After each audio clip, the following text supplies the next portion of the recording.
ನಮ್ಮ ಪ್ರೀತಿ ಎಲ್ಲ ವೀಕ್ಷಕರಿಗೂ ನಮಸ್ಕಾರಗಳು. ಇಂದಿರಾ ಮನೆ ಅಡಿಗೆಗೆ ಸುಸ್ವಾಗತ. ಇಂದಿರಾ ಮನೆ ಅಡಿಗೆಯಲ್ಲಿ ಇವತ್ತು ನಾನು ಚಿಕನ್ ಮಸಾಲ ಗ್ರೇವಿ ಮಾಡ್ತಾ ಇದ್ದೀನಿ. ಚಿಕನ್ ಮಸಾಲ ಗ್ರೇವಿ ಮಾಡೋದು ಹೇಗೆ ಅಂತ ನಾವು ನೋಡ್ಕೊಳ್ಳೋಣ. ಈಗ ಚಿಕನ್ ಮಸಾಲ ಗ್ರೇವಿ ಮಾಡೋದಕ್ಕೆ ನಾನು ಮೊದಲಿಗೆ ಒಂದು ಮಿಕ್ಸಿ ಜಾರ್ ತೊಗೊಂಡಿದ್ದೀನಿ. ಮಿಕ್ಸಿ ಜಾರ್ಗೆ ಒಂದು ದೊಡ್ಡ ಈರುಳ್ಳಿನ ಕಟ್ ಮಾಡಿ ಹಾಕ್ಕೊಂಡಿದ್ದೀನಿ.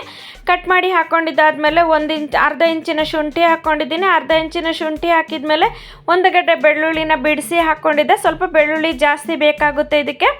ಇವಾಗ ಬೆಳ್ಳುಳ್ಳಿ ಹಾಕ್ಕೊಂಡಿದ್ದಾದಮೇಲೆ ಒಂದು ಹಿಡಿ ಕೊತ್ತಂಬರಿ ಸೊಪ್ಪು ಹಾಕ್ಕೊಂಡಿದ್ದೆ. ಒಂದು ಹಿಡಿ ಕೊತ್ತಂಬರಿ ಹಾಕ್ಕೊಂಡ್ಮೇಲೆ ಒಂದು ದೊಡ್ಡ ಟೊಮೆಟೊನ ಕಟ್ ಮಾಡಿ ಹಾಕ್ಕೊಂಡಿದ್ದೆ. ಕಟ್ ಮಾಡಿ ಹಾಕ್ಕೊಂಡಿದ್ದಾದಮೇಲೆ ಸ್ವಲ್ಪ ಮಿಕ್ಸಿ ಜಾರ್ಗೆ ಒಂದು 2-3 ಸ್ಪೂನಷ್ಟು ನಾವು ನೀರು ಹಾಕ್ಕೊಳ್ಳೋಣ. ಜಾಸ್ತಿ ನೀರು ಹಾಕ್ಕೊಳ್ಳೋದು ಬೇಡ. ನಾವು ಹಾಕ್ಕೊಂಡು ನಾವು ನೈಸಾಗಿ ರುಬ್ಕೊಂಬರೋಣ. ನೈಸಾಗಿ ರುಬ್ಕೊಂಬಂದಾದಮೇಲೆ ನಾವು ಇವಾಗ ಒಂದು ಕುಕ್ಕರ್ನ ಇಟ್ಕೊಳ್ಳೋಣ. ಕುಕ್ಕರ್ನ ಇಟ್ಕೊಂಡು ಇವಾಗ 3 ಸ್ಪೂನ್ ಎಣ್ಣೆ ಹಾಕ್ಕೊಳ್ಳೋಣ. 3 ಸ್ಪೂನ್ ಎಣ್ಣೆ ಹಾಕ್ಕೊಂಡಿದ್ದಾದಮೇಲೆ ಮತ್ತೆ ಒಂದು ದೊಡ್ಡ ಸೈಜ್ ಈರುಳ್ಳಿನ ಸಣ್ಣದಾಗಿ ಕಟ್ ಮಾಡಿ ಸೇರಿಸ್ಕೊಳ್ಳೋಣ. ಒಂದು ಈರುಳ್ಳಿನ ಕಟ್ ಮಾಡಿ ಹಾಕ್ಕೊಂಡಿದ್ದೆ. ಒಂದು ಈರುಳ್ಳಿನ ಪೇಸ್ಟ್ ಮಾಡ್ಕೊಂಡಿದ್ದೆ. ಇವಾಗ ಒಂದು ಅರ್ಧ ಇಂಚಿನ ಚಕ್ಕೆ, ಒಂದು 3 ಲವಂಗ ಹಾಕಿದ್ಮೇಲೆ ಒಂದು 2 ಏಲಕ್ಕಿ ಹಾಕಿದ್ಮೇಲೆ ಒಂದು ಸ್ಟಾರ್ ಹೂವು ಹಾಕ್ಕೊಳ್ಳೋಣ. ಸ್ಟಾರ್ ಹೂವು ಹಾಕಿದ್ಮೇಲೆ ಒಂದು ದಳ ಜಾಪತ್ರೆ ಹಾಕ್ಕೊಳ್ಳೋಣ.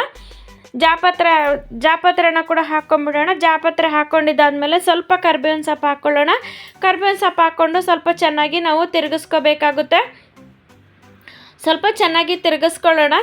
ಚೆನ್ನಾಗಿ ತಿರುಗಿಸ್ಕೊಂಡಿದ್ದಾದಮೇಲೆ ನಾವು ಒಂದು 2-3 ನಿಮಿಷ ತಿರುಗಿಸ್ಕೋಬೇಕಾಗುತ್ತೆ. ತಿರುಗಿಸ್ಕೊಂಡಿದ್ದಾದಮೇಲೆ ಒಂದು ದೊಡ್ಡ ಟೊಮೆಟೊನ ನಾವು ಕಟ್ ಮಾಡಿ ಹಾಕ್ಕೊಳ್ಳೋಣ. ಮೊದಲಿಗೆ ಒಂದು ಟೊಮೆಟೊನ ನಾವು ಪೇಸ್ಟ್ ಮಾಡ್ಕೊಂಡಿದ್ವಿ. ಇವಾಗ ಒಂದು ಟೊಮೆಟೊನ ನಾವು ತುಂಬ ಸಣ್ಣದಾಗಿ ಕಟ್ ಮಾಡಿ ಸೇರಿಸ್ಕೊಂಡಿದ್ದೀವಿ. ಇವಾಗ ಒಂದು 1/4 ಟೀ ಸ್ಪೂನಷ್ಟು ಅರಿಶಿನ ಪುಡಿ ಹಾಕ್ಕೊಳ್ಳೋಣ.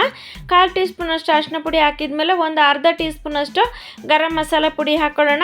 ನಿಮ್ಮ ಹತ್ರ ಚಿಕನ್ ಮಸಾಲ ಪುಡಿ ಇದ್ದರೆ ಚಿಕನ್ ಮಸಾಲ ಪುಡಿ ಹಾಕ್ಕೋಬೋದು. ಒಂದು 2 ಹಸಿಮೆಣ್ಸಿನ್ಕಾಯಿನ ಹಾಕ್ಕೊಳ್ಳೋಣ. ಖಾರಕ್ಕೆ ಸ್ವಲ್ಪ 2 ಹಸಿಮೆಣ್ಸಿನ್ಕಾಯಿ ಹಾಕ್ಕೊಂಡಿದ್ದಾದಮೇಲೆ ಸ್ವಲ್ಪ ಚೆನ್ನಾಗಿ ನಾವು ತಿರುಗಿಸ್ಕೊಳ್ಳೋಣ. ಇದೆಲ್ಲ ಸ್ವಲ್ಪ ಎಣ್ಣೆ ಬಿಡೋ ತನಕ, ಟೊಮೆಟೊ ಮೆತ್ತಗಾಗೋ ತನಕ ನಾವು ತಿರುಗಿಸ್ಕೋಬೇಕಾಗುತ್ತೆ. ತಿರುಗಿಸ್ಕೊಂಡಿದ್ದಾದಮೇಲೆ ಒಂದು 2 ಸ್ಪೂನ್ ಮೊಸರನ್ನ ಹಾಕ್ಕೊಳ್ಳೋಣ. ಮೊಸರನ್ನ ಹಾಕ್ಕೊಂಡ್ರೆ ನಮಗೆ ಚಿಕನ್ ಸ್ವಲ್ಪ ಸ್ಮೂತಾಗಿ ಬರುತ್ತೆ. ಅದಕ್ಕೋಸ್ಕರ ಚಿಕನ್ ಸ್ವಲ್ಪ ಗ್ರೇವಿನೂ ಸ್ವಲ್ಪ ಕ್ರೀಮಿಯಾಗಿ ಬರುತ್ತೆ. ಇವಾಗ ನಾವು ರುಬ್ಬಿರೋ ಪೇಸ್ಟ್ನ ಇದಕ್ಕೆ ಸೇರಿಸ್ಕೊಂಡ್ಬಿಡೋಣ. ರುಬ್ಬಿರೋ ಪೇಸ್ಟ್ನ ಇದಕ್ಕೆ ಸೇರಿಸ್ಕೊಂಡು ನಾವು ಚೆನ್ನಾಗಿ ಎಣ್ಣೆ ಬಿಡೋ ತನಕ ನಾವು ಚೆನ್ನಾಗಿ ಸ್ವಲ್ಪ ಫ್ರೈ ಮಾಡ್ಕೋಬೇಕಾಗುತ್ತೆ.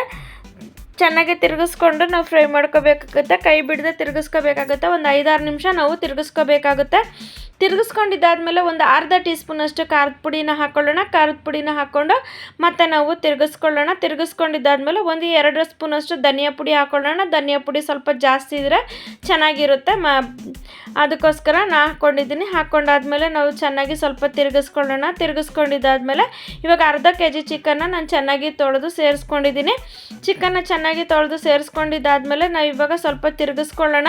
ತಿರುಗಿಸ್ಕೊಂಡಿದ್ದಾದಮೇಲೆ ನಾವು ಇವಾಗ ಸ್ವಲ್ಪ ನೀರು ಹಾಕ್ಕೊಂಡ್ರೆ ಸಾಕಾಗುತ್ತೆ. ನಾವು ಮಿಕ್ಸಿ ಜಾರ್ನ ತೊಳೆದು ಒಂದು ಅರ್ಧ ಗ್ಲಾಸಿನಷ್ಟು ನಾವು ನೀರು ಹಾಕ್ಕೊಳ್ಳೋಣ. ತುಂಬ ನೀರು ಹಾಕೋ ಅವಶ್ಯಕತೆ ಇಲ್ಲ. ಇದಕ್ಕೆ ಗ್ರೇವಿ ಸ್ವಲ್ಪ ಗಟ್ಟಿಯಾಗೆ ಮಾಡ್ಕೊಳ್ಳೋದಕ್ಕೋಸ್ಕರ ನಾವು ಜಾಸ್ತಿ ನೀರನ್ನು ಹಾಕೋದಿಲ್ಲ. ಸ್ವಲ್ಪ ತಿರುಗಿಸ್ಕೊಂಡಾದ್ಮೇಲೆ ನಾವು ರುಚಿಗೆ ತಕ್ಕಷ್ಟು ಉಪ್ಪನ್ನು ಕೂಡ ಹಾಕ್ಕೊಂಬಿಡೋಣ.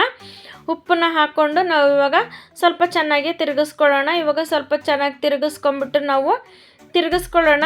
ಇವಾಗ ನೋಡಿ, ಇದು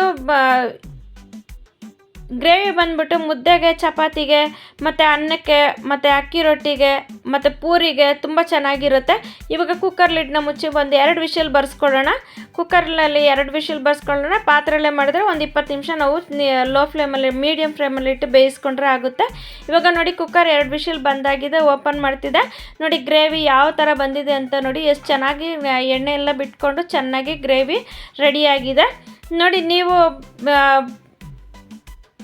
ನಮ್ಮ ವಿಡಿಯೋನ ಫಸ್ಟ್ ಟೈಮ್ ಯಾರಾದರೂ ನೋಡ್ತಿದ್ರೆ ದಯವಿಟ್ಟು ಸಬ್ಸ್ಕ್ರೈಬ್ ಮಾಡ್ಕೊಳ್ಳಿ.